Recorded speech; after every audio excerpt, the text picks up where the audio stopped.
Hello mga ka-real life! For today's video nga guys ay magtitimpla tayo ng kape.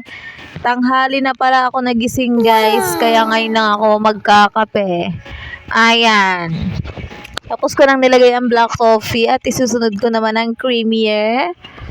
Ayan, 2 code Sara lang guys. Dapat na isa lang eh. Charis! Ayan, isunod na natin ang asukal. Asukal na brown siya guys dahil wala akong pambili ng white. Charis! Happy po tayo for today's video dahil sahod na. Eme! Charis lang guys.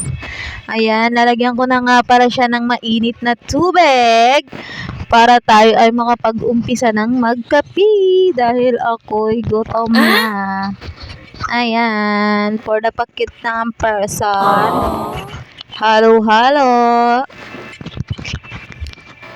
Ayan, okay na to. Kape tayo guys. Salamat sa panonood.